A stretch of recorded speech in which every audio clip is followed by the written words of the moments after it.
Hi, welcome to Becky's Garden Paradise. And today, first off, I want to thank you all for watching. And I'm excited to bring you another video back in the kitchen where I want to talk you through some tips for anyone who is interested in canning. If you're new to canning, have wanted to start canning, but you have some apprehensions, I want to give you some information to help you get started and help you overcome any of those reservations that you have about getting started with canning. So in the background, I have a large stock pot of poultry stock that has been simmering away since last night. I actually let it go overnight. I got it started when I got off of work from my part-time job last night. And I call it poultry stock because it has both chicken and turkey scraps in it. So bones, it has a turkey neck, it has a carcass from either roasted chicken or rotisserie chicken that I had saved, along with some onion scraps and a head of garlic. I seasoned it with some black peppercorns, a couple bay leaves, a few sprigs of fresh thyme, and I've just been letting it go. So stock is one of those things that gets better the longer you cook it. So there are some people out there that let their stock go for 24 to 48 hours.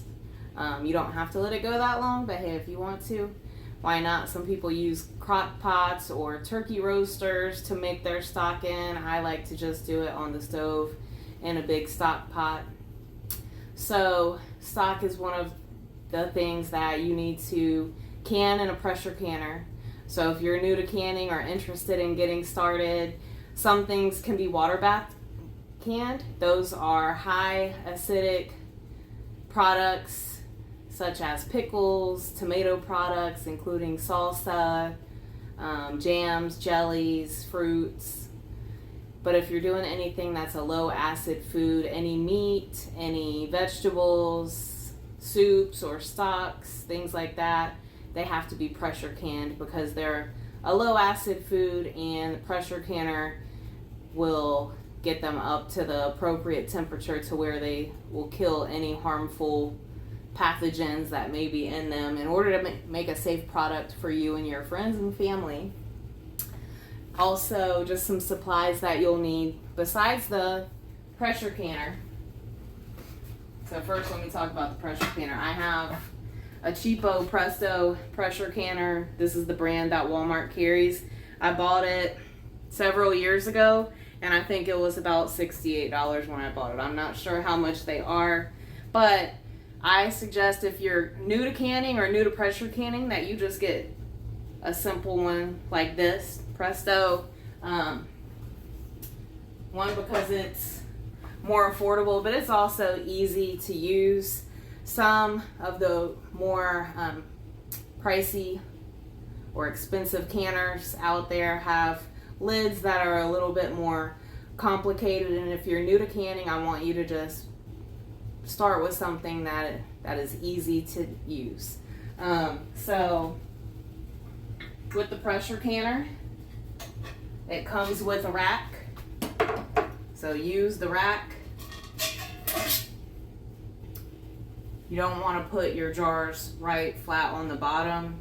If there's an emergency situation and you don't have your rack, some people use like a kitchen towel in the bottom of their canner, but use a rack. You can get replacement racks.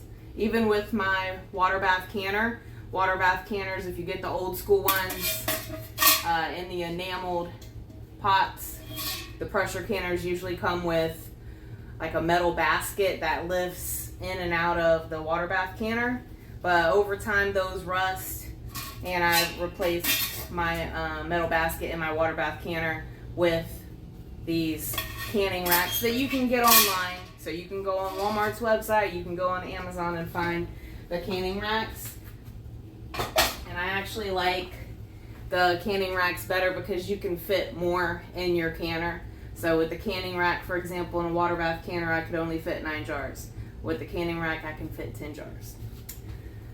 And then with the lid, so most of the basic pressure canners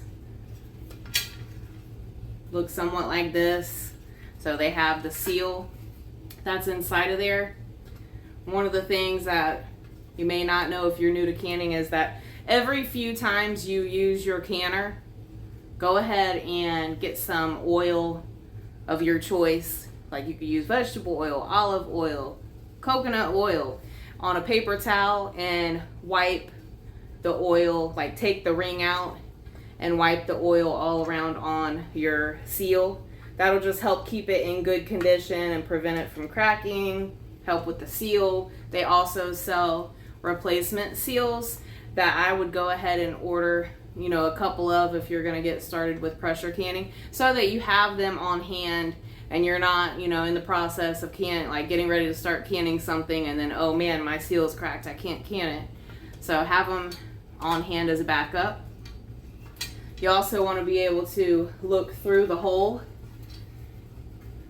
in the middle and make sure that you can see through it. So I hold it up to the light, I can see clearly through the vent hole. This is a safety mechanism that if there was some kind of emergency situation in the pressure canner, like there's too much pressure or whatever, this thing would pop off and release some of the pressure. So make sure that that is good and intact. And then you have the little gauge thing. I don't know, it's not a gauge, I can't remember what it's called, but anyway, you want to make sure that that thing drops in and out like it's supposed to, so that when your pressure canner comes to pressure, I'm trying to see if you guys can see it, yeah, so that you know that it'll be able to lift like it's supposed to. Okay, so I'm gonna put this to the side. Another tip I have for you, if you are gonna pressure can for the first time, one of the easiest and most affordable things for you to pressure can is your own homemade chicken stock. So you don't want, well, I wouldn't recommend that you go for the first time and can meat, because meat's expensive. So start practicing with things that are more affordable, like stock or canning your own dry beans. All right. You're also gonna need canning salt. So I have it in a mason jar, have it labeled. I have my teaspoon out because I'm gonna put a teaspoon of canning salt in each jar. And I'm trying to think, you want to have all your jars prepped and ready. All my jars are over here. They're already clean. I have my canning funnel out. You also need a ladle if you're gonna can soup or stock. And then I'm gonna go ahead and get my pressure canner ready to go so it can start heating up.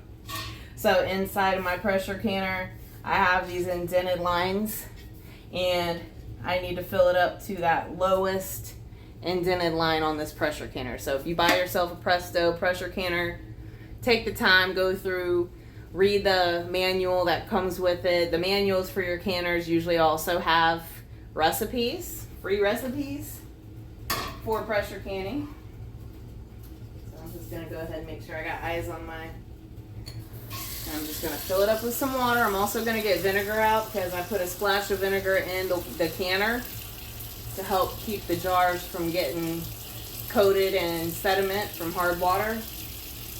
And then when you're canning anything that's sticky or oily, greasy in any kind of way, you're going to want to wipe the rim of the jars with vinegar before you put your lids on to help ensure a good seal.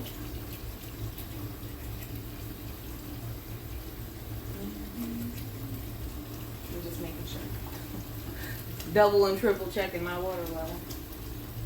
It's almost there we go. You want to make sure you have the appropriate level of water in your pressure canner before you get started. So you want to have the right amount to ensure that it doesn't run out of water during the canning process, because that water is going to create steam that's under pressure that brings it up to the super hot temperature that it needs to be. All right, so I have my water in my canner. And I'm going to go ahead and grab my ladle and my vinegar and wash my lids up. Alright, so I just washed my lids up. When you're canning, you want to use new lids each time. you can, and make sure that you wash them with hot soapy water. Some videos you might see, especially older canning videos, will show people heating their lids and their rings up, but you no longer have to do that with Ball. If you're using other brands of lids, check with the manufacturer to see whether or not you need to heat the lids. And you also want to check to make sure that the seal looks good. Even though it's a new lid, things happen in factories, so make sure you got a good even seal around the edge. And I've even had, brand new lids that were defective and didn't seal. So I'm just going to put them on my dish towel that I have out.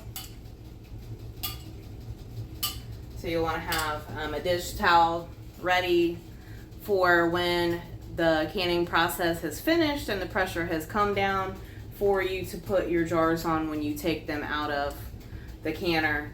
So a lot of products we have these days are made out of plastic. So when you're working with canning jars, they're glass jars. So I want you to be cautious about thermal stress. So thermal stress is when glass pretty much gets shocked. If you take like cold glass and put something hot in it, you take like a cold glass dish and put it in your oven, or you take a glass jar that has hot product in it, for example, and put it in a cold canner, you can cause thermal stress and cause that glass to crack or shatter. So when you are taking your canning jars out, put them on a dish towel.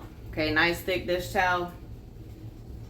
They also have canning mats, but you don't have to have a canning mat. You can just use old dish towels. One, you're going to help reduce the thermal stress, taking the hot jars out of the canner and putting them on your cold counter. You're also going to help protect your counter space. All right, so I added vinegar to the canner. The canner is heating up. I have my little canning station set up over here. So I have a stock pot. I have a plate on the burner right in front of my stock pot. My ladle is ready to go. I have my canning funnel out. I'm gonna first go ahead and add my salt to the jars, so I don't have to worry about forgetting that. And then I like to add it first so that as I'm ladling the hot stock into the jars, it'll help dissolve the salt. I'm gonna go ahead and do that real quick. I have a couple extra jars out. That's another thing that I always suggest.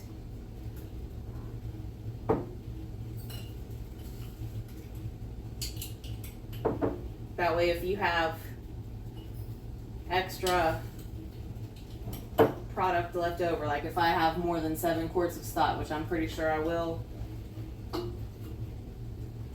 then I'll have a place to put them in.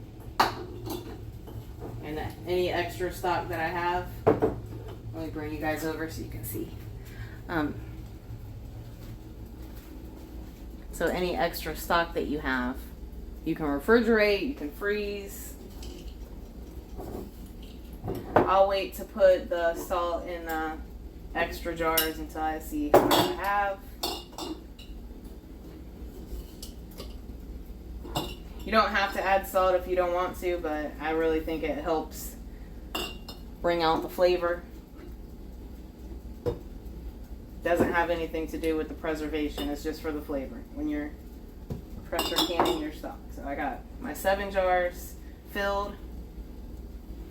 A lot of people recommend that you use like high quality or name brand jars when you're pressure canning, and I do have mostly Ball canning jars out here to use for this, but I have canned in like Golden Harvest, pressure canned in Golden Harvest, which is I think the Walmart brand, possibly canning jar, and I haven't had any problems with them. Alright, so I'm going to take the lid off of the stock. And there are some things that are floating up at the top, like skin, onion peels, stuff like that. You don't have to put the skin in your stock if you don't want to. If you want to make it less fat, I like to go ahead and put it in there because it does add good flavor. Let me see.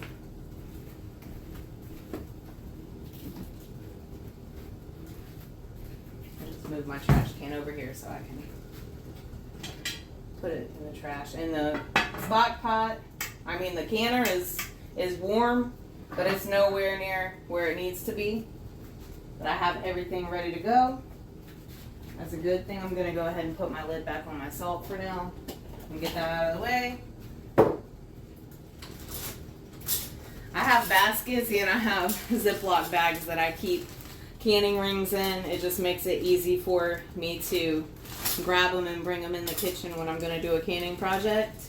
You can reuse your rings, but I discard them. I recycle them or throw them away if they start to show, if they're rusty. If they have a couple little spots on them, like you guys can see little spots, I don't mind that. That doesn't bother me. Doesn't hurt them.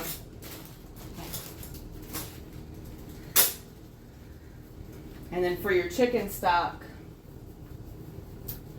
some people like to do just plain chicken bones or just plain turkey bones. I have chicken stock already. I have straight turkey stock already.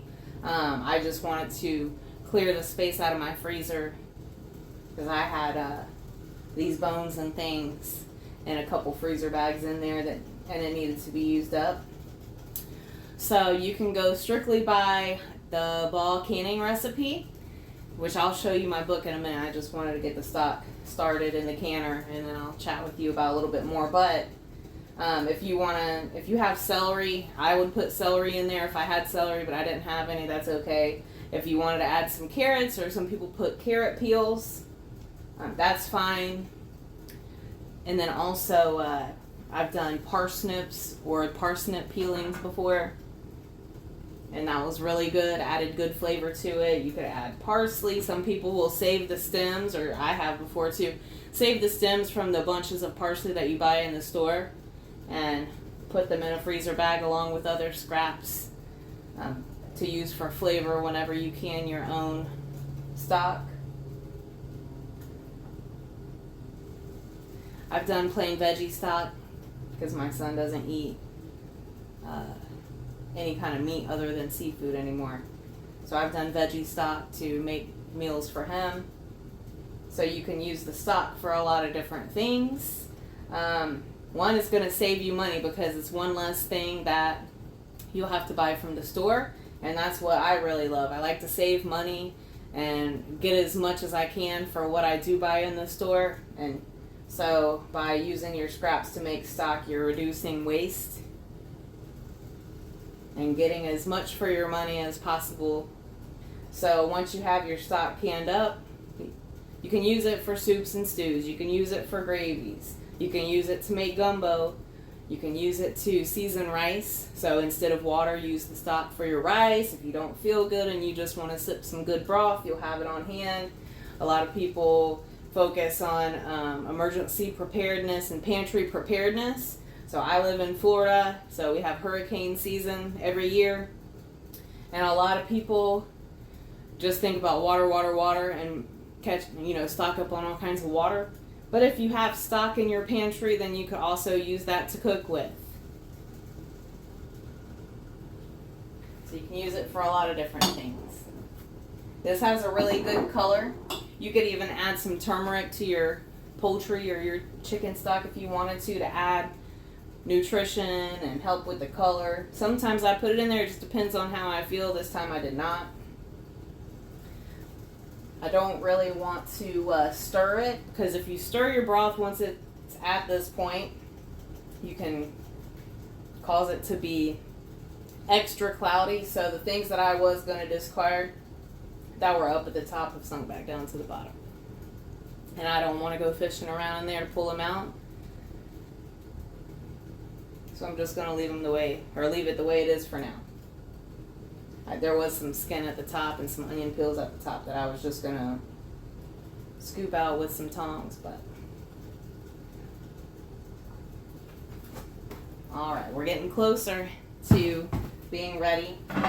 So my canner is pretty warm. You want them, try to get them to where they are similar temperature again to avoid thermal stress on those jars. So we're almost where we need to be to start canning.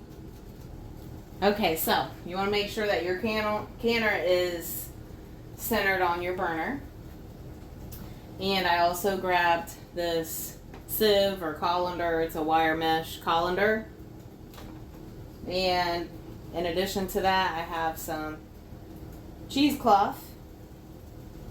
And I started off canning broth with just the wire mesh, but there's still some solids that get into the jar and it'll film like, or create like a gross looking film at the top of your broth or your stock whenever you go to use it. And it doesn't hurt the stock.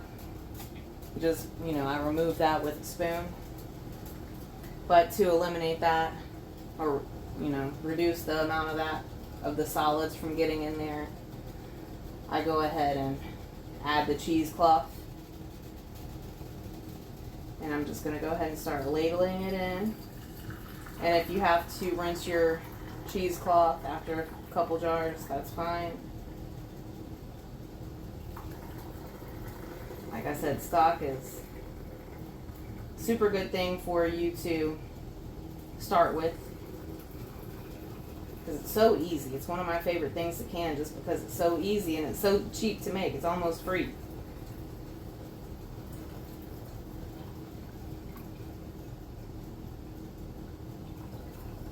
I always use it. I am a big fan of soup, but I use it in other things too. Any kind of, creamy sauces that you want to make.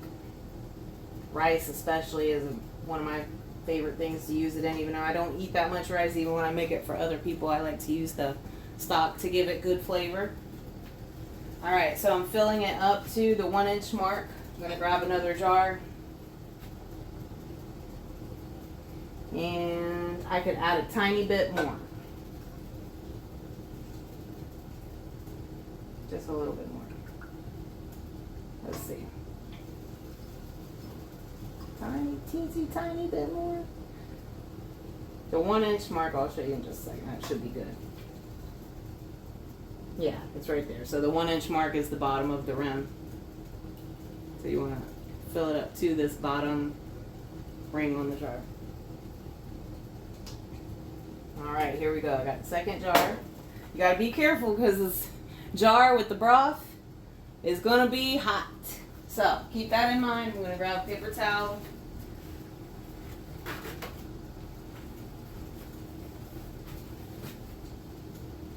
Good. Get some vinegar on it.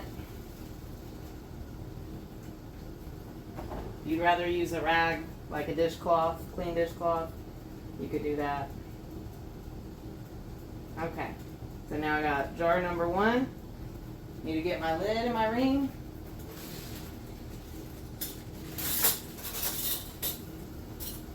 Alright. Wait, you don't have to be particular about how you put your, as long as your ring is flat and centered on the jar. And I know I've done, I think in my Chipotle sauce video I showed you guys. You center the lid on the jar, I hold it down with one finger, slide the ring down, screw it on till it's fingertip tight. I have some special pot holders that are helpful for this. Let me see. Here we go. Just to make it down, make sure I get the ring on there without burning my hand. So I have these Cookie Monster, they remind me of puppets, mitts. You just want it finger tight, you don't want to bear down on it. And then the jar lifter, which, let me grab that real quick. Alright, so I've got my jar lifter, again because this jar is going to be hot. You can see how pretty the broth looks, or the stock. And I'm going to go ahead and put it in there, in the hot canner. Alright, now I got my next jar. Once you get started, it goes faster.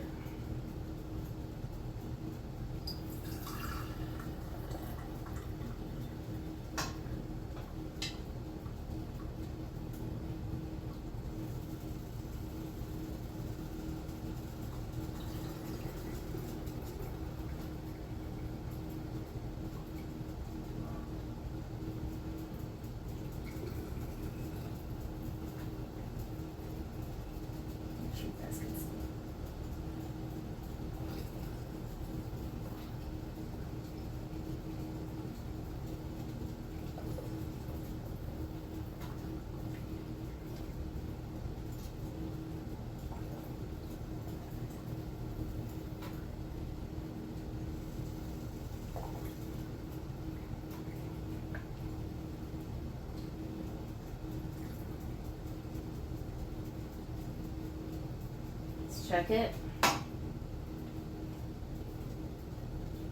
I'm right there where I need to be. Gonna get the next jar. Put it in there. Ooh. Canner's hot. Be careful. I burnt my arm on my canner before, so be careful. I know from experience.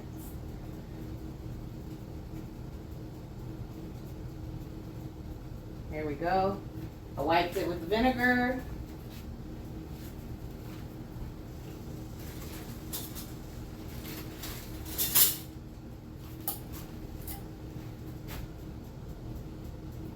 Alright, center the lid on the jar. Use one finger to hold it in place. And then just screw it on fingertip tight. Fingertip tight just means until you get resistance.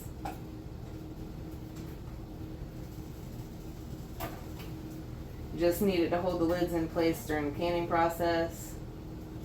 The rings are going to loosen up during the canning process anyway.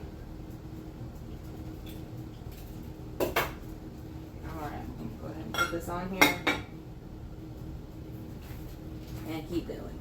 I like to prop my handle for my strainer on the handle of my canner just to help keep it from being so lopsided.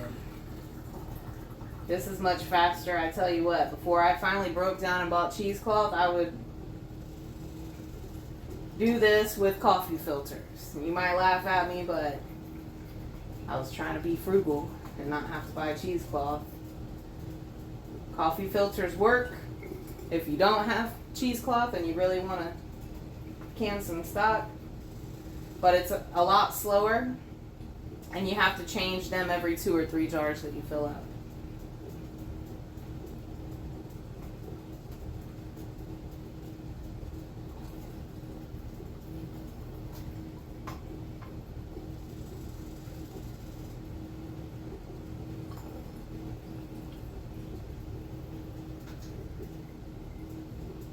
I'm going to see how this compares to my other broth since I finally invested in some cheesecloth. It takes a lot longer, tell me. I'm a patient person, but I knew it'd be better to go ahead and get the cheesecloth. As frugal as I try to be. And you can reuse your cheesecloth, so it's another investment. I consider, you know, the jars that you buy, the supplies that you buy, the canner, all of these things you're going to pay for them up front, but then you can just continue to reuse your jars over and over again.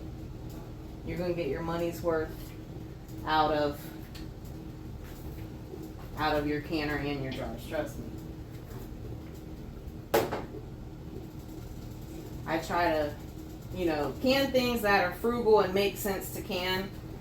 I don't like go out and buy a lot of expensive ingredients to make things. I can things that make sense, economic sense to can. Like if I get a good deal or somebody blesses me with some produce, or I grow my own.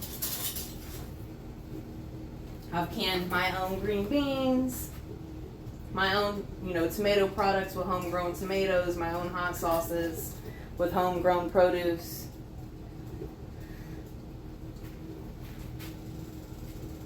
a lot of different things.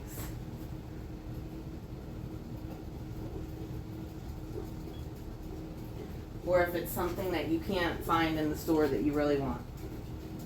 So I'm going to bring you some more canning recipes, both water bath and pressure canning. These are some of my favorite recipes, or some of the things that have been requested that I make by others. You can make your own homemade products to give as gifts. Oh, it's okay. I had already put a jar right here. That's all right.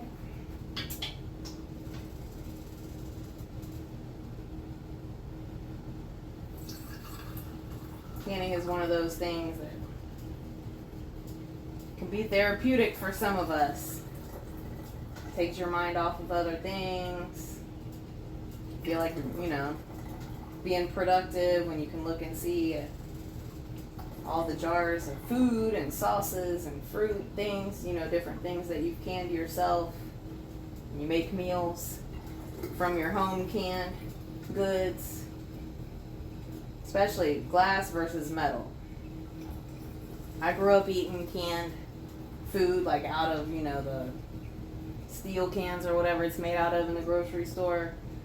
But as I got older, I guess I acquired a more refined palate because I got to where I didn't like that metallic taste that some things get in the metal cans. So when you can in jars, it's environmentally friendly. You're reducing waste because you're reusing your jars.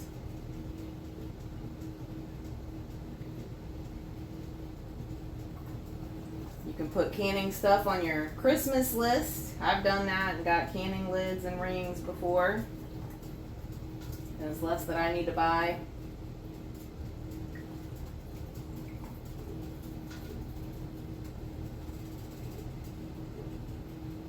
And a lot of times I'll pick up a box or two of canning lids if I'm, in a store where they're reasonably priced and have them to put up for the canning season. Tiny bit more. I'm sweating. It's hot outside, and with all this, it's hot in this house, at least in the kitchen. Wipe the rim.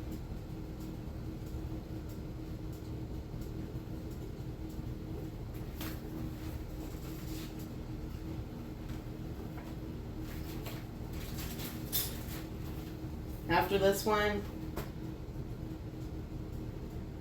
after I get this one in the canner, then I'm gonna pause the video and bring you guys back once I get the canner full. But it's easy peasy. Don't be afraid to can. I didn't grow up canning, but I got interested in canning when I started gardening because I wanted to be able to preserve my harvest. Some years I have more crops coming out of the garden than others. Or I have variety, so, one year I might have a whole bunch of cucumbers. One year I might have an abundance of peppers. One year I might have a good amount of tomatoes, or I might have tomatoes and peppers in the same year. Some years I have lots of green beans, enough to can. Some years I have enough to eat fresh.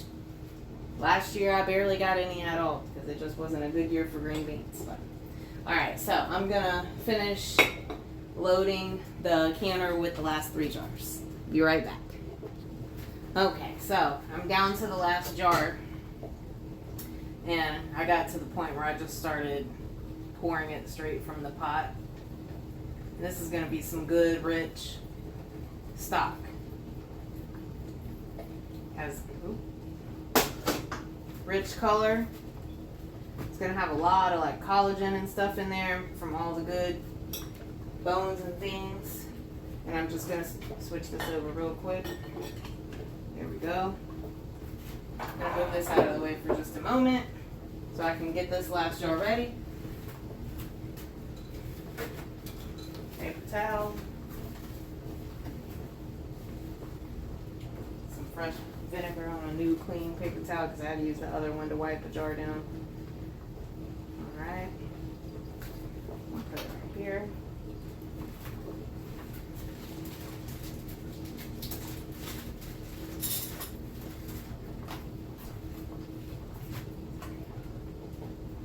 All right, again, I centered the lid, hold it down with my finger, screw the ring on. Get my special oven mitt out. Make sure it's fingertip tight. Pick it up with the jar lifter. And this is the 7th jar in the canner. Now it's time to get the lid on.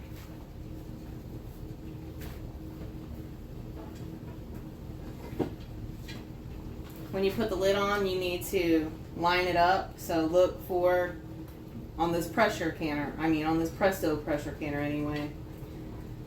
Let me see. I'm looking for the V. There we go. It's hard to see, you don't have glasses on, it's kind of dark in here. So there's a indentation or engraving that says, it has a V and says this way for close and this way for open. So line the V up with the V that's on the handle. And you're going to turn it in the direction that says close, which is clockwise. Alright, and so you line the handles up. And now we get to weight. So when you're planning, to can, you got to take into consideration the amount of time. The time for the prep. And then once you finally get your pressure canner loaded, the time that it's going to take for it to come up to pressure. Then the actual processing time. And then the time it's going to take for it to come back down after it's finished processing. So it's still on, the heat is still on high, like medium high. And it's already good and hot. So since it's a hot pack recipe, so you have cold pack recipes where you have cold ingredients in a cold canner. And then you have hot pack recipes where you're putting hot contents into a hot canner. So this is a hot pack because it's hot broth in a hot canner. So it should come up to pressure faster since it's already hot. When you do cold pack, then it's going to take longer because you're waiting for the whole entire canner and everything in the jars to come up to temperature to pressure. So I'm just going to wait, clean up, jar up the rest of the broth, and then you can see all the little bits, solids, seasonings, undesirable things that you don't want in your stock that the cheesecloth filtered out. So I'm going to put the rest of the stock that I have in this jar or two, depending on how much I get out of it. And I'll put that in the refrigerator and use that in the next week or so. Or if you wanted to freeze it so that you had more time before you had to use it, you could freeze it in a freezer safe container, right? And then what's left, all the scraps that are in the stock pot, after I've drained all the stock off, I'm going to throw those away, get the kitchen cleaned up, cool off, all while I'm waiting on this to come up to pressure. So once it heats up, steam is going to start venting out of this, out of the vent in the middle of the lid here. Like I can already start, like I can feel it starting. But you're looking for a steady, continuous stream of steam to come out. And then once you get that steady stream of steam, I'm sorry, I can't talk. Steady stream of steam is a tongue twister. Then you set your timer for 10 minutes and you let it continue to vent for 10 minutes. And then you have this weighted gauge that goes on this canner. Some pressure canners have a dial gauge. I have a waiter gauge. So I'll show you once I put it on after it starts to, to vent, and then I have timed it for 10 minutes. I'll show you what that looks like. So give me a few minutes to get this area cleaned up, and I'll bring you back once it starts venting the steam. All right, so it has started to steam. And that was quicker. I'm not even finished cleaning everything up yet. I was just putting some things away, throwing some things away. So 1, 2, 3 is hot. I'm going to set the timer for 10 minutes. And once the timer goes off, it's going to be time to put the weighted gauge on there. So I need to use 10 pounds of pressure for where I'm at. You need to figure out what it is for your location. So the lid, or just the top by itself, is 5 pounds, and then one more ring is 10 pounds, and then they come with an additional ring so that if you're in a location that needs 15 pounds of pressure, you would be able to use it in your location as well. So have it over here on standby, just waiting on that timer to go off. Alright, so I brought you guys back because the timer is about to go off. The pressure, it's called a pressure, I can't remember. It might be a pressure gauge. I have to remember I have to go back and look at what it's called. But the top has lifted up. So sometimes it lifts up while you're venting. Sometimes it doesn't lift up until after you put the weighted gauge on there. 2, 1. Alright, so the timers went off. I have my weighted gauge with 10 pounds of pressure. I'm going to drop right on there. And now we just wait for it to start jiggle like a hula babe. And then once it starts to do that, that tells you that it is up at pressure where it needs to be. And for pressure canning stock, chicken stock, turkey stock, you need to process quart jars for 25 minutes. If you were doing pints, it would only be 20 minutes, but we're doing quart jars. And so I'm gonna wait for the pressure to come up, and then once it starts to jiggle, I will set the timer for 25 minutes. Alright, so I got the jiggle going. So that means that the canner is up to pressure. So I'm going to go ahead and set my timer for 25 minutes.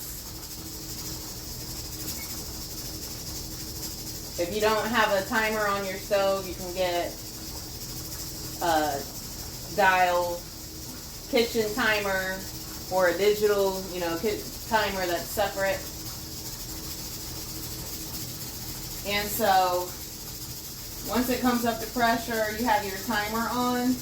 You'll want to gradually reduce the heat on your burner to where you have it on the lowest setting in order to maintain that pressure. So I wait, because you want to do it gradually. You don't want a sudden drop in pressure, because if your pressure canner were to lose pressure and your dial, if it were to stop jiggling altogether, you would have to start all over again, bringing it back up to pressure, and then start the timer all over again. So I'm going to let it go for a few minutes, and then I'll gradually bring it down like half a number at a time. So it's in the middle between 6 and 7 on my burner gate on my burner dial, and so in a couple more minutes I'll bring it down to 6.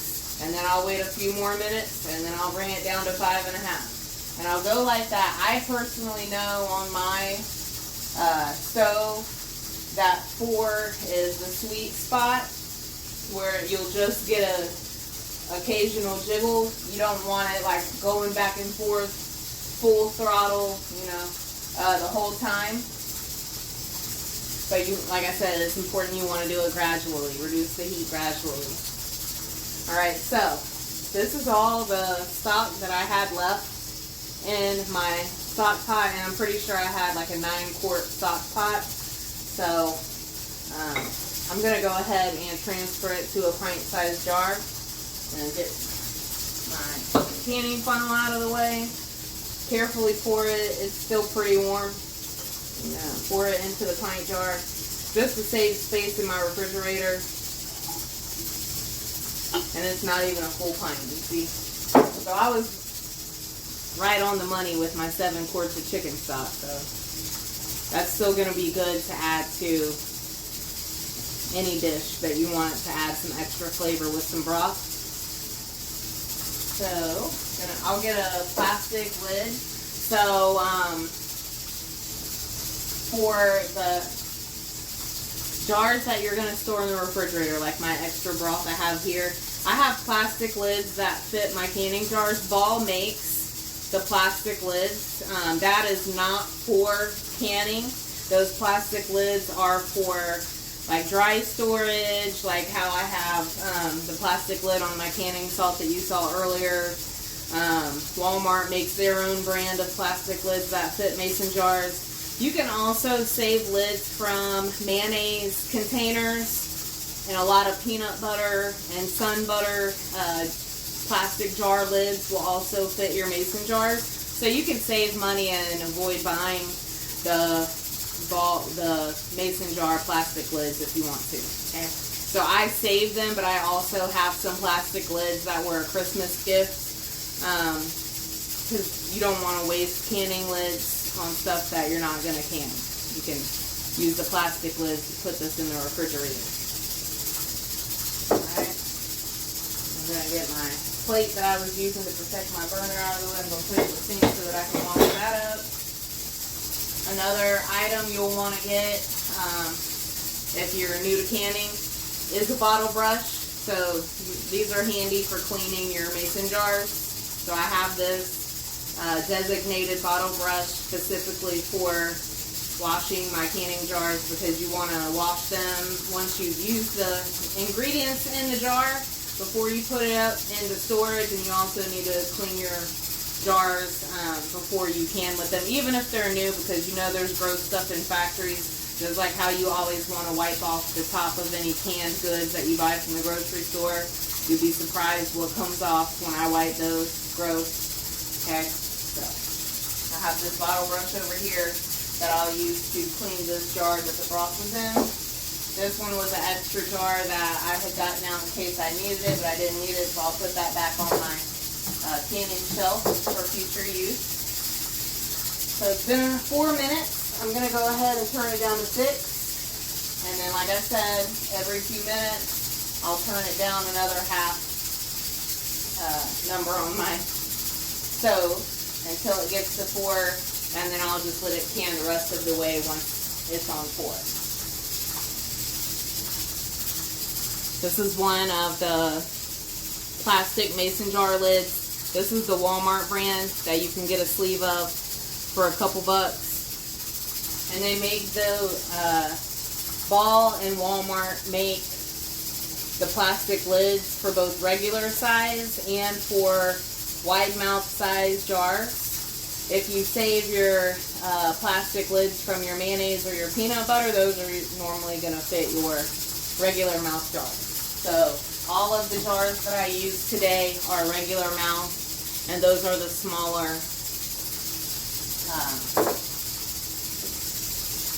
mouth jars. So this is the regular mouth plastic canning lid, or mason jar lid from Walmart. I'm going to go ahead and pop this in the refrigerator.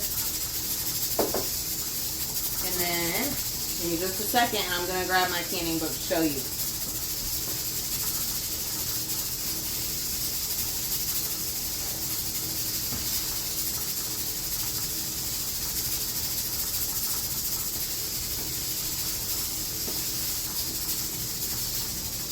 Alright, so I wanted to share a couple things with you as we get closer to the end of the processing time. So, we have about 7 minutes left. First, I want to share with you the cheesecloth that I used today. So this I got on Amazon, and it's the Olicity brand of organic cheesecloth, and if you see it says grade 100 on there. So this is a nice thick cheesecloth. I washed it out with hot soapy water, and I have it hanging up to dry, but if you look at it, you can't see through it. So it's a very fine grade cheesecloth. A lot of the cheesecloths that I've seen in the grocery store are lower quality. You can see through the cheesecloth, like you could see through the little grids. So you would have to use more layers of that cheesecloth. But since this is good quality cheesecloth, I only use 2 layers of it to filter my chicken stock. If you use that other cheesecloth, that lower quality cheesecloth, you're going to have to use more layers. I would try to use at least 4 layers of that to filter your stock out well. Again, I got that on Amazon, and it was only like $3 or so, and it worked perfect. First time using it, and it came with 9 square feet in the container, so I still have plenty more brand new cheesecloth to use in the future, so it'll last me a really long time because you can wash and reuse the cheesecloth. I also wanted to share my favorite canning book. This is a really popular canning book for good reason. This is the Ball Complete Book of Home Preserving, and it has a lot of helpful information, instructions on how to can, and it has both water bath and pressure canning recipes in it. So this is my go-to. I have a couple other canning books. Another one of them is a ball canning book, and it has a lot of the similar recipes or duplicate recipes in this book. But the layout of this book is really well. It has like a table of contents in the front to help you find recipes, and then also has an index in the back, and then you can mark it. I have, you know, certain pages that I've used time and time again that are go-to recipes that are flagged. I also have a bookmarker in there. For example, I just went to, before I got started today, opened it up to the chicken stock page, which is on page 399, and I have some pages that have sticky notes with notes about different recipes as well. So again, I highly recommend this. If you're new to canning, get yourself a good canning book. You can also go onto the National Center for Home Food Preservation's website and get free recipes there that you can either save or print off. And then on the cases, the boxes that the ball canning jars come in, they have recipes on those canning boxes. So save those canning boxes because they are great for storing empty jars. I also use the boxes that the jars come in once my food has processed and I've let it sit for 12 to 24 hours. Then I clean the jars, dry the jars, label the jars, and put them back in those canning boxes, the ball canning boxes, and use the boxes to carry them to my pantry. So, got 4 more minutes left, and I'm finally down on 4. Once the timer goes off, which is only 3 more minutes, I'm going to turn the burner off and then leave it alone. Don't touch the canner. Just turn the burner off when the timer goes off. Set it, like leave the canner alone and pretty much forget about it for a while. It's going to take quite a bit of time for it to come down, for the pressure to come down, and you want it to come down naturally. So once the timer goes off, I'll turn the burner off and walk away from it. Eventually you'll see the pressure gauge stop jiggling, and you'll see the, I think it's like a top hat. It reminds me of a top hat. But the little top hat pressure thing, it'll drop down, and then even after it drops down, the canning books or the canning manual says to wait 20 minutes, but I wait even longer than that. Like, I'm going to be going to work at my part-time job in a little while, and I'm honestly going to leave the canner here and not touch it until after I come back from my part-time job later on. And then even when I come back, you know, I'll turn the lid on the canner and let it sit for a little bit before I take it off. And then, like, once I turn it and let it sit for a little bit, I'll come back to it and just lift the lid up, but set it back down for a little while. I mean, a little while can be like a good, you know, like 10 minutes, and then take the lid off. Let the jars sit there for 5 to 10 more minutes in the hot canner before you take them out. And that's just to help reduce the risk of siphoning. Siphoning happens sometimes, and that's where the liquid in your jar siphons out of the jar, can make a mess in your canner, and then can compromise your seal. It doesn't always compromise the seal, but it can compromise your seal. So I do those things just to try to prevent siphoning from happening.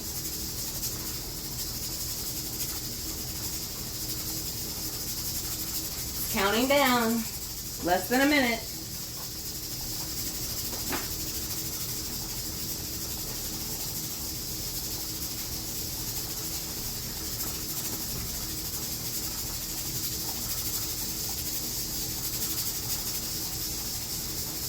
So that'll give you guys a heads up of what to do, since I'm going to end the video in a moment. So, you know, later on when I come back home, I'm going to take my time opening up the canner before I go to work, which is going to be, I don't know what time it is, but I think it's going to be in a couple hours, maybe like 2 hours. I got to leave for work. I'll go ahead and take the lid off the pressure gauge before then. But I'm not going to do it now. Hands off the canner, alright? So hopefully you enjoyed this video. Thank you so much for watching. If you enjoyed the video, if it inspired you to try canning, if you found the information that I provided you with helpful, please subscribe to my channel, give me a like, and share this video with anyone you know that would enjoy it. So thank you again for joining me here at Becky's Garden Paradise, and I look forward to bringing more canning recipes to you in the future. Thanks, and take care. Remember that if I can, you can. So if I can, you can too.